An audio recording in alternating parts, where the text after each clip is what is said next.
$58 million, 2 തലകൾ, പിന്നിൽ പൊട്ടിത്തെറിക്കാനൊരുങ്ങുന്ന ഒരു ലോകയുദ്ധം. ശീതകാലത്തുപോലും തുറന്നു പറയാൻ ലോകശക്തികൾ ഭയപ്പെട്ട കാര്യങ്ങളാണ് ഇപ്പോൾ പരസ്യമായി ചർച്ചയാകുന്നത്. അതെ, ഇറാനിൽ നിന്നെത്തുന്ന ഏറ്റവും പുതിയ റിപ്പോർട്ടുകൾ ലോക രഹസ്യാന്വേഷണ ഏജൻസികളെപ്പോലും ജാഗ്രതയിലാക്കിയിരിക്കുകയാണ്.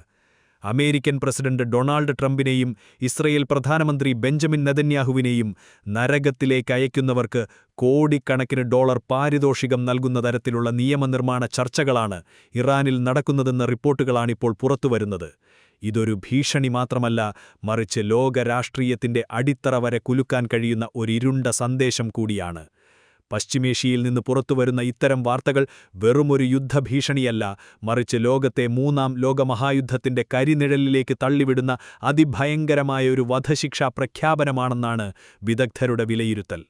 ഇറാനിയൻ പാർലമെന്റിന്റെ ദേശീയ സുരക്ഷാ വിദേശനയ സമിതിയുടെ ചെയർമാൻ ഇബ്രാഹിം അസീസി, ഇസ്ലാമിക് റിപ്പബ്ലിക്കിന്റെ ദേശീയ സൈനിക സുരക്ഷാ സേനകളുടെ എതിർ നടപടിയെന്ന പേരിൽ ഒരു പുതിയ ബില്ല് തയ്യാറാക്കുകയാണെന്ന് റിപ്പോർട്ടുകൾ പുറത്തുവന്നതോടെയാണ് വിവാദം പൊട്ടിപ്പുറപ്പെട്ടത്. ഈ ബിൽ പ്രകാരം ട്രംപിനെയും നെതന്യാഹുവിനെയും നരകത്തിലേക്ക് അയക്കുന്നവർക്ക് €50 മില്യൺ അഥവാ ഏകദേശം $58 മില്യൺ പാരിതോഷികമായി നൽകുമെന്നാണ് ആരോപണം. ഇറാന്റെ പരമോന്നത നേതാവായ അലി ഖമേനിയെ ലക്ഷ്യമിട്ട ആക്രമണത്തിന് പ്രതികാരമായാണ് ഈ നടപടിയെന്ന തരത്തിലാണ് ഇറാനിൽ നിന്നു വരുന്ന സൂചനകൾ. ഇതിനകം തന്നെ അമേരിക്കയും ഇസ്രയേലും ഇറാന്റെ പരമോന്നത നേതൃത്വ കേന്ദ്രങ്ങളെ ലക്ഷ്യമിട്ട് രഹസ്യ നീക്കങ്ങൾ നടത്തുന്നുവെന്ന ആരോപണം ഇറാൻ ആവർത്തിച്ചുകൊണ്ടിരിക്കുകയാണ്. അതേസമയം ഇറാനിലെ ഭരണകൂട അനുകൂല മാധ്യമങ്ങളും സൈബർ ഗ്രൂപ്പുകളും പുറത്തുവിടുന്ന സന്ദേശങ്ങൾ ലോകരാഷ്ട്രങ്ങളെ കൂടുതൽ ആശങ്കയിലാഴ്ത്തുകയാണ്. കിൽ ട്രംപ് എന്ന പേരിൽ $50 മില്യൺ ഫണ്ട് സമാഹരിച്ചുവെന്ന് അവകാശപ്പെട്ടതിനു പിന്നാലെ ഇറാനുമായി ബന്ധമുണ്ടെന്ന് കരുതപ്പെടുന്ന ഹന്തല എന്ന സൈബർ ഗ്രൂപ്പ് ട്രംപിനെയും നെതന്യാഹുവിനെയും ഇല്ലാതാക്കാൻ യഥാർത്ഥ നടപടി സ്വീകരിക്കുന്നവർക്ക് പാരിതോഷികം നൽകുമെന്ന് പ്രഖ്യാപിച്ചു. അമേരിക്കൻ ന്യായ വകുപ്പ് അവരുടെ അംഗങ്ങൾക്കെതിരെ $10 മില്യൺ പാരിതോഷികം പ്രഖ്യാപിച്ചതിന് മറുപടിയായാണ് ഈ പ്രചാരണമെന്നാണ് അവർ അവകാശപ്പെട്ടത്.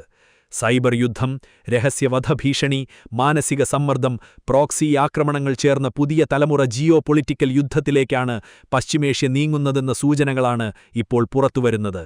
ഇതിനിടയിൽ അമേരിക്കയും ഇറാനും തമ്മിലുള്ള രഹസ്യ നയതന്ത്ര ചർച്ചകൾ തുടരുന്നതിനിടയിലാണ് ഈ അതീവ അപകടകരമായ വാർത്തകൾ പുറത്തുവരുന്നതെന്നതാണ് സ്ഥിതിയെ കൂടുതൽ സങ്കീർണമാക്കുന്നത്. അമേരിക്കയുടെ പുതിയ സമാധാന നിർദ്ദേശം ഗൗരവമുള്ള പുരോഗതി ഉണ്ടാക്കുന്നില്ല എന്നാണ് ഇറാന്റെ നിലപാട്. ഉപരോധങ്ങൾ പൂർണ്ണമായും പിൻവലിക്കണം, വിദേശത്ത് മറപ്പിച്ച ഇറാനിയൻ ആസ്തികൾ വിട്ടുകൊടുക്കണം, യുദ്ധനഷ്ടപരിഹാരം നൽകണമെന്ന ആവശ്യങ്ങളിലാണ് ഇറാൻ ഇപ്പോഴും ഉറച്ചുനിൽക്കുന്നത്. മറുവശത്ത് ഇറാന്റെ ആണവ പദ്ധതിക്ക് കഠിന നിയന്ത്രണങ്ങൾ ഏർപ്പെടുത്തണമെന്നും സമ്പുഷ്ടീകരണ പ്രവർത്തനങ്ങൾ കുറയ്ക്കണമെന്നും അമേരിക്ക ആവശ്യപ്പെടുന്നു. ഈ വിഷയങ്ങളിൽ ഇരുവിഭാഗവും പിന്നോട്ടില്ലാത്തതിനാൽ സമാധാന ചർച്ചകൾ പ്രതിസന്ധിയിലായിരിക്കുകയാണ്. ഈ സംഘർഷാന്തരീക്ഷത്തിനിടയിലാണ് ഇറാന്റെ Islamic Revolutionary Guard Corps Iraq അതിർത്തിക്കടുത്തുള്ള കുർദിസ്ഥാൻ മേഖലയിൽ അമേരിക്കയും ഇസ്രയേലുമായി ബന്ധമുള്ള ഗ്രൂപ്പുകളെ ആക്രമിച്ചതായി പ്രഖ്യാപിച്ചത്. അമേരിക്കൻ ആയുധങ്ങളും വെടിക്കോപ്പുകളും ഇറാനിലേക്ക് കടത്താൻ ശ്രമിച്ചവരെ ലക്ഷ്യമിട്ടാണ് ആക്രമണമെന്നാണ് IRGC അവകാശപ്പെട്ടത്.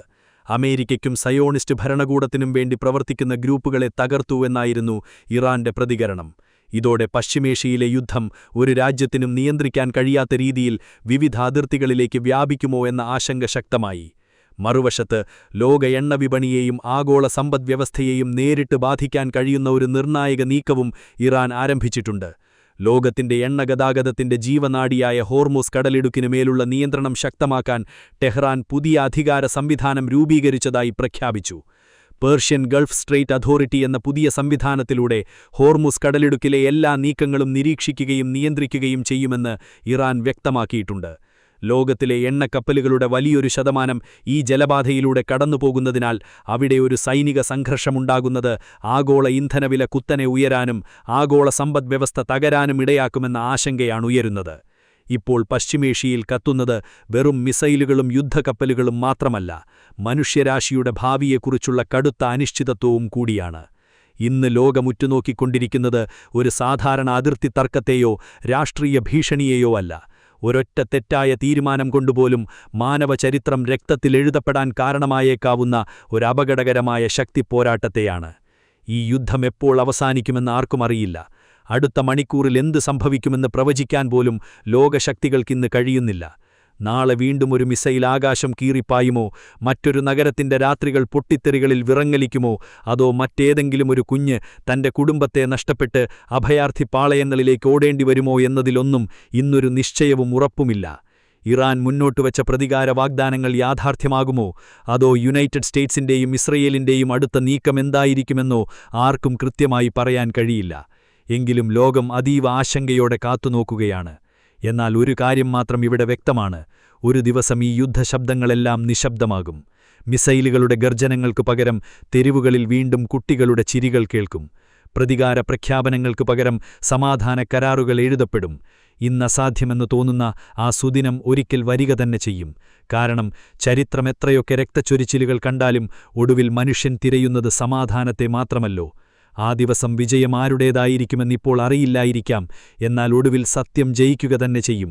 യുദ്ധങ്ങൾ അവസാനിക്കുകയും മനുഷ്യൻ വീണ്ടും മനുഷ്യനായി ജീവിക്കാൻ പഠിക്കുകയും ചെയ്യുന്ന ആ നല്ല നാളേക്കായി നമുക്ക് പ്രത്യാശയോടെ കാത്തിരിക്കാം.